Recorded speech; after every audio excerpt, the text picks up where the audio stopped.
Hello student, स्वागत है आपका JPIT के यूट्यूब चैनल में। मैं Manish Kumar, faculty of JP institute of technology. जैसे आप लोग का पता है कि मैं फ्लूइड मैकेनिक्स एंड हाइड्रोलिक्स का क्लास लेते हैं, तो इन्हीं दोनों सब्जेक्ट में हमें डिस्चार्ज एंड फ्लो रेट के बारे में पढ़ना है। तो इसके बारे में हम जानेंगे डिस्चार्ज और फ्लो रेट क्या होता है, फ्लूइड फ्लो रेट क्या होता है, किसी भी पाइप से अगर फ्लूइड फ्लो हो रहा है तो किस रेट से फ्लो हो रहा है, उसको हम लोग कैसे कैलकुलेट करते हैं, उसके बारे में जानेंगे आज। और ये जो वीडियो होगा जो mechanical fourth semester and civil fourth semester दोनों के लिए यूजफुल होगा। दोनों को syllabus fluid mechanics and machinery and hydraulics machines में दोनों में टॉपिक सेम पढ़ना है। तो चलते हैं हम लोग डिस्चार्ज एंड फ्लो रेट के बारे में पढ़ते हैं। देखिए यहाँ पर सबसे पहले यहाँ पर लीजिए डिस्चार्ज या फिर फ्लूइड फ्लो रेट। यहाँ पर क्या करना है, फ्लूइड फ्लो रेट क्या लिखेंगे, फ्लूइड फ्लो रेट, ठीक ना। तो डिस्चार्ज और फ्लूइड फ्लो रेट होता क्या है, जैसे समझते हैं। किसी भी पाइप है, एक पाइप है सपोर्ट, देखिए एक ग्रीन कलर का पाइप है, तो कहता है पॉइंट ए पर जो फ्लूइड फ्लो हो रहा है वह किस रेट से फ्लो हो रहा है। क्या जो फ्लूइड फ्लो हो रहा है किस रेट से फ्लो हो रहा है, तो उसको हम लोग कैसे डिफाइन करेंगे। देखिए क्या कहता, the amount of fluid passing A section of stream, या स्ट्रीम हो जाएगा या फिर यहाँ पर फ्लूइड ले सकते हैं, फ्लूइड या फिर एयर। लेकिन हम लोग यहाँ पर जो स्टडी करेंगे, हम लोग का मेन पॉइंट ऑफ व्यू रहेगा फ्लूइड के बारे में। जो भी हम लोग पाइप से फ्लो कराएंगे वो फ्लूइड के बारे में चर्चा करेंगे। होने के लिए फ्लूइड भी हो सकते हैं, एयर भी हो सकते हैं, स्टीम भी हो सकते हैं। तो यहाँ पर हम लोग चर्चा किसकी करेंगे, फ्लूइड फ्लो के बारे में चर्चा करेंगे। The amount of fluid passing A section of stream in unit time. Unit time माने कोई एक यूनिट टाइम दिया रहेगा और उस एक यूनिट टाइम में कितना फ्लूइड फ्लो हो रहा है, कॉल्ड द डिस्चार्ज। इसी के हम लोग क्या बोलते हैं, डिस्चार्ज भी बोलते हैं। If you is the mean velocity and A is the cross sectional area. Discharge को हम लोग क्यू से डिनोट करते हैं और इसका जो फार्मूला जो हो जाएगा Q is equal to A into भी क्या हो जाएगा, भी मीन वेलोसिटी हो जाएगा। किसी भी फ्लूइड फ्लो कर रहा है तो किस वेलोसिटी से फ्लो कर रहा है वो आपका भी हो गया। और क्यू को हम लोग डिस्चार्ज से डिनोट करते हैं। और ए आपका पाइप का आपका क्या हो जाएगा, पाइप का क्रॉस सेक्शनल एरिया हो जाएगा। जैसे यहाँ से देख सकते हैं, देखिए ए आपका एक पाइप है, तो पाइप का एक क्रॉस सेक्शनल एरिया हो गया, एक क्रॉस सेक्शनल एरिया हो गया। और यहाँ से कोई फ्लूइड फ्लो कर रहा होगा तो भी वेलोसिटी से फ्लो कर रहा होगा फ्लूइड। तो कहता है किसी एक पॉइंट पर एक सेकेंड या फिर इसी को हम लोग यूनिट टाइम बोलते हैं। एक यूनिट टाइम में कितना फ्लूइड फ्लो हो गया, फ्लूइड यहाँ से फ्लो हो रहा है, फ्लो रेट को हम लोग क्यू से डिनोट करते हैं, ठीक है। तो यहाँ पर ऐसे लिखा हुआ है वॉल्यूम फ्लो रेट या फिर डिस्चार्ज। तो हम लोग का फ्लो रेट कैसे निकालेंगे, डिस्चार्ज या फिर फ्लो रेट दोनों को सेम बोलेंगे। तो हम लोग का डिस्चार्ज क्यू इजकल टू क्या हो गया, ए इंटू भी। ए हो गया क्या, क्रॉस सेक्शनल एरिया। अब ए कैसे निकालेंगे, अगर ए डायरेक्टली नहीं दिया हुआ रहेगा तो इस पाइप का डायमीटर दिया हुआ रहेगा, तो इसको हम लोग ए बराबर निकालेंगे यहाँ से, ए इजकल टू पाई/4 डी स्क्वायर। यहाँ से हम लोग का क्रॉस सेक्शनल एरिया इस फार्मूला को यूज करके निकाल लेंगे।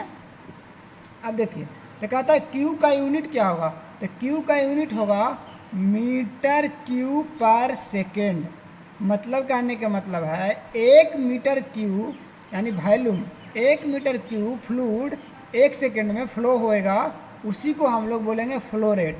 तो इससे पता चल गया कि 1 सेकेंड में कितना फ्लूइड फ्लो हो रहा है, कितना वॉल्यूम फ्लूइड फ्लो हो रहा है, तो उसी को रेट को हम लोग फ्लूइड फ्लो बोलते हैं या फिर डिस्चार्ज बोलते हैं। ए का यूनिट हो जाएगा आपका मीटर स्क्वायर और मीन वेलोसिटी होगा मीटर पर सेकेंड स्क्वायर। इसका यूनिट एक और लिख सकते हैं, लीटर पर सेकेंड। कहने का मतलब है 1 सेकेंड में कितना लीटर फ्लूइड फ्लो हो गया। तो आपका यहाँ पर 2 यूनिट हो गया। डिस्चार्ज का क्या यूनिट हो गया, मीटर क्यूब पर सेकेंड। 1 सेकेंड में कितना वॉल्यूम फ्लो हो रहा है या फिर लीटर पर सेकेंड। चलिए ए आपका हो गया, यहाँ से समझ गए फ्लूइड फ्लो क्या होता है या फिर डिस्चार्ज क्या होता है। कहता 1 सेकेंड में जितना फ्लूइड फ्लो होता है उसी को रेट को हम लोग डिस्चार्ज बोलते हैं। तो कहता which is known as volume flow rate, discharge is also express mass flow rate. Discharge को हम लोग मास फ्लो रेट के रूप में व्यक्त करेंगे एंड बेड फ्लो रेट। चलिए ये तो आपका हो गया डिस्चार्ज। डिस्चार्ज का फॉर्मूला क्या हो गया, Q equal to A into V. A क्या हो गया, cross sectional area. A cross sectional area किसका, पाइप का, जिस पाइप से फ्लूइड फ्लो हो रहा है या फिर जिस पॉइंट पर हमको मेजर करना है, कैलकुलेट करना है फ्लो रेट या फिर डिस्चार्ज, उस पॉइंट का हो गया क्रॉस सेक्शनल एरिया। और उस पॉइंट पर फ्लूइड कितना वेलोसिटी से फ्लो कर रहा है उसका ए वेलोसिटी हो गया। तो हम लोग क्रॉस सेक्शनल एरिया अगर डायरेक्टली न्यूमेरिकल में क्रॉस सेक्शनल एरिया दे दिया तो ठीक है, नहीं तो अगर डायमीटर दिया हुआ तो हम लोग इससे यहाँ से कैलकुलेट करेंगे। किससे कैलकुलेट करेंगे, A equal to π/4 D square.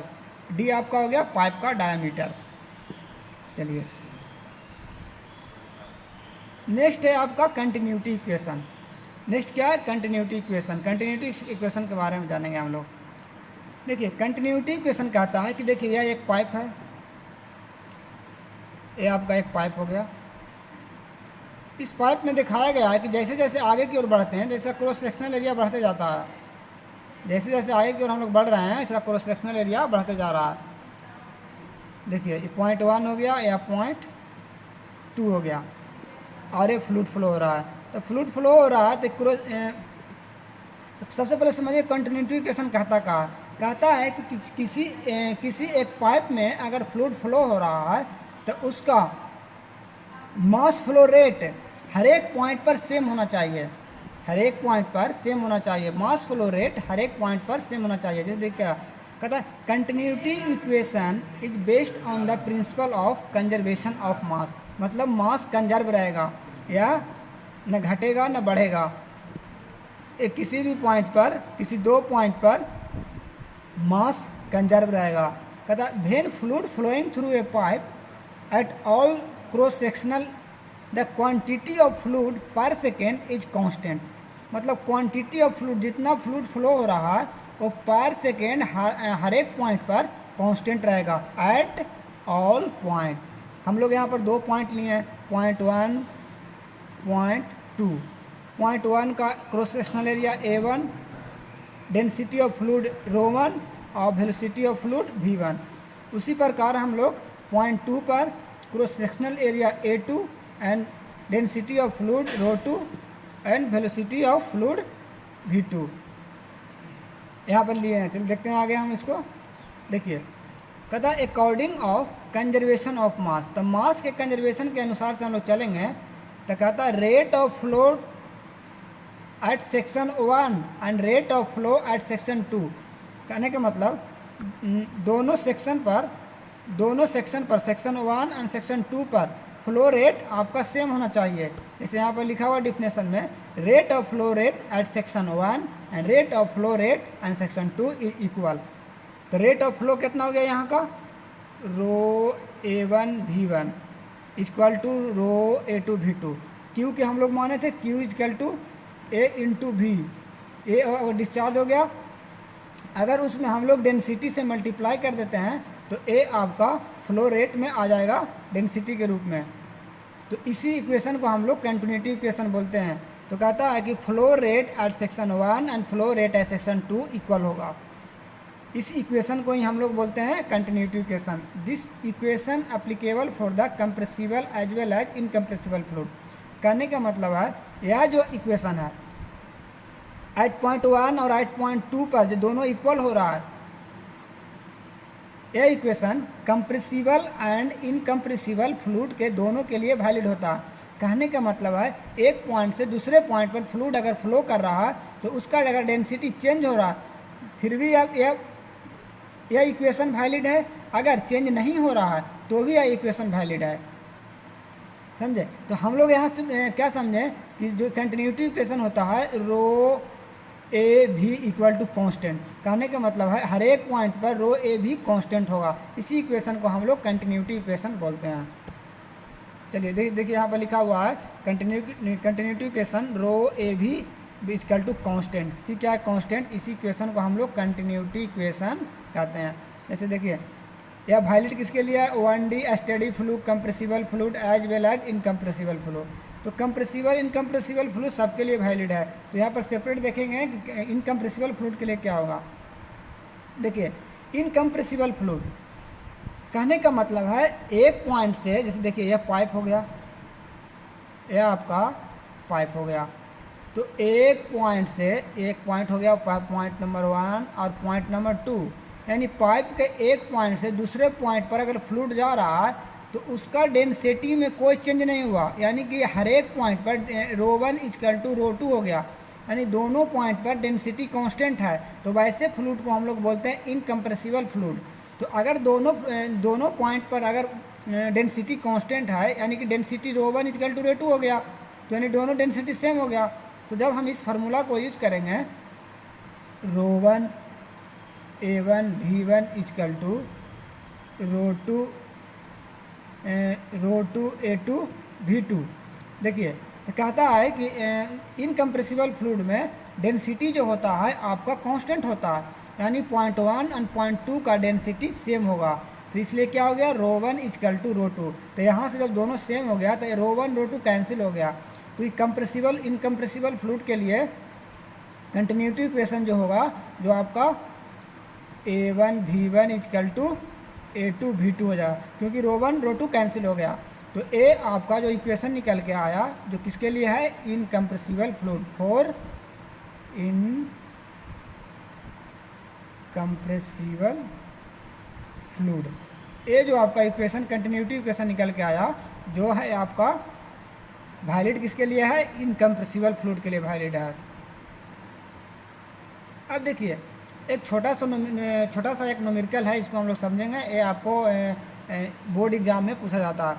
कहता है कि the diameter of pipe eight the section 1 and 2 10 centimetre and 15 centimetre. कहता है एक पाइप का डायमीटर दिया हुआ है, पॉइंट 1 और पॉइंट 2 का दिया हुआ है। पॉइंट 1 का डायमीटर दिया हुआ है 10 सेंटीमीटर और पॉइंट 2 का डायमीटर दिया हुआ है आपका 15 सेंटीमीटर। कहता है find the discharge through the pipe. कहता है find the discharge through the pipe. कहता है पाइप के थ्रू कितना फ्लूइड फ्लो हो रहा है। कहता है पाइप के थ्रू फ्लूइड कितना फ्लो हो रहा है। कहता है if the velocity of water at the section 1 is 5 metre per second. कहता है कि पॉइंट 1 का फ्लूइड का डेंसिटी दिया हुआ है, पॉइंट 1 का फ्लूइड का डेंसिटी दिया हुआ है 5 मीटर पर सेकेंड। तो कहता है determined also the velocity at the section 2। पहला क्या निकालने का रहा है कि पाइप से कितना फ्लो रेट हो रहा है, यानी डिस्चार्ज कितना है, क्यू निकालने के लिए हो रहा है। सेकंड निकालने के लिए क्या कर रहा है आपको कैलकुलेट करने के लिए, वेलोसिटी एट सेक्शन 2, यानी सेक्शन 2 का वेलोसिटी क्या होगा, यानी V2 निकालने के लिए हो रहा है। तो आप कैसे यूज करेंगे, देखिए सबसे पहले दिया क्या हुआ, V1 दिया हुआ है, V2 D1 दिया हुआ है, और आपका इधर V2 नहीं दिया हुआ है और D2 दिया हुआ है। चलिए देखते हैं इसको कैसे हम लोग मेजर करेंगे। देखिए यह एक पाइप है। पाइप को हम लोग सेक्शन 1 एंड सेक्शन 2 मेजर किए, तो आपका D1 दिया हुआ है 10 सेंटीमीटर। 10 सेंटीमीटर दिया हुआ है, तो इसको मीटर में लिखेंगे तो 0 पॉइंट कितना हो जाएगा, 0 पॉइंट, अगर 100 से डिवाइड करेंगे तो 0.1 सेंटीमीटर।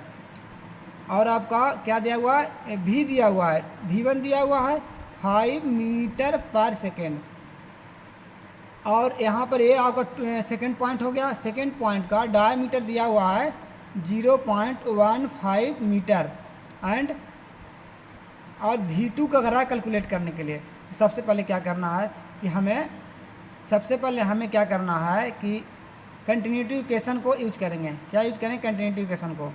देखिए क्या हुआ, A1 V1 = A2 V2। अब यहाँ से देखिए कि हमें क्या दिया हुआ है और क्या निकालना है। देखिए डिस्चार्ज बराबर क्या होता है, डिस्चार्ज बराबर होगा A1 V1 = A2 V2। कोई सा भी यूज कर लीजिए, आपका डिस्चार्ज निकल जाएगा। तो Q बराबर अगर हम यहाँ से लेते हैं तो A1 नहीं दिया हुआ है, तो A1 का डायमीटर दिया हुआ है तो ए इजकल टू यहाँ से निकाल लेंगे, यहाँ लिख लेंगे ए इजकल टू पाई बटा 4 A1 इजकल टू पाई बटा 4 D1 के स्क्वायर। तो A1 इजकल टू हो गया पाई बटा 4 और D1 कितना दिया 0.1 के स्क्वायर। तो ए वैल्यू यहाँ पर रख देंगे, तो क्यू बराबर हो गया, यहाँ पर रख देंगे पाई बटा 4 0.1 के स्क्वायर गुने V1 दिया हुआ 5 मीटर। तो जो कैलकुलेट करके लाएंगे आपको, इसको जो हम लोग कैलकुलेशन करेंगे तो यहाँ से हमको Q1 निकल जाएगा, जो भी निकलेगा मीटर क्यूब पर सेकंड में, यहाँ से हमें Q निकल जाएगा। Q यहाँ से निकाल लेंगे इसको कैलकुलेट करके। अब देखिए अब हमें क्या निकालना है, V2 निकालना है। देखिए कैसे यूज करेंगे, A1 का वैल्यू इतना रख देंगे, कितना रख देंगे पाई बटा 4 0.1 के स्क्वायर गुने V1 5 इक्वल टू, और D2 दिया हुआ A2 था, A2 कैसे निकालेंगे, A2 इक्वल टू क्या होगा पाई बटा 4 आपका D2 के स्क्वायर। तो D2 कितना दिया हुआ है पाई बटा 4, D2 आपका दिया हुआ 0.15 का स्क्वायर। तो यह वैल्यू यहाँ पर रख देंगे पाई बटा 4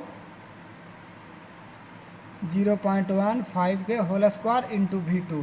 जब इसको कैलकुलेशन कीजिएगा तो आपको यहाँ से V2 कैलकुलेट करके आ जाएगा। ये न्यूमेरिकल के आप लोग कैलकुलेट कर लीजिएगा। और आगे हम लोग और भी ऐसे टाइप का न्यूमेरिकल पढ़ेंगे, आगे हम लोग और न्यूमेरिकल देखेंगे, इस पर न्यूमेरिकल आगे और देखेंगे। तो ये था आपका कंटिन्यूटी इक्वेशन का न्यूमेरिकल। देखिए इसमें एक टाइप का और न्यूमेरिकल इस टाइप का दे सकता है आपको। चलिए यहाँ से हम लोग देखते हैं। देखिए अगर एक पाइप यहाँ से फ्लो हो रहा है और आगे जाके ब्रांच में बढ़ जाता है, इस टाइप का ब्रांच में बढ़ जाता है, देखिए इस टाइप का ब्रांच में बढ़ जाता है, तो यहाँ पर 0.1 हो गया, इसको 0.2 मान लेते हैं और इसको 0.3 मान लेते हैं। ये क्या हो रहा है कि ब्रांचेज में बट रहे हैं।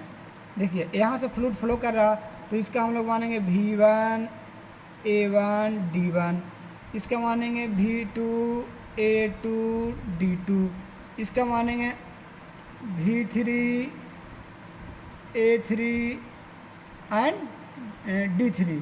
अब देखिए इसमें क्या करना है कि जितना एग्जिट हो रहा है, जितना इंटर हो रहा है, देखिए इंटर हो रहा है, जितना इंटर हो रहा है और जितना एग्जिट हो रहा है, यानी जितना इन हो रहा है जितना आउट हो रहा है, उसको हम लोग कैलकुलेट करेंगे। तो यहाँ से अगर कैलकुलेट किया जाए तो ए वाले भाग इन हो रहा है और ए दोनों भाग आउट हो रहा है। तो यहाँ पर कैसे हम लोग कैलकुलेट करेंगे, देखिए यहाँ पर जो समीकरण यूज करेंगे, इक्वेशन यूज करेंगे जो इस तरह से, देखिए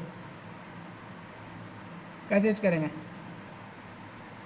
A1 V1 equal to A2 V2 plus हो जाएगा, ये दोनों ब्रांच आपस में जुड़ जाएंगे A3 V3, और जो भी आपका डाटा दिया होगा रहेगा इस पर कैलकुलेट करके हम लोग निकाल लेंगे।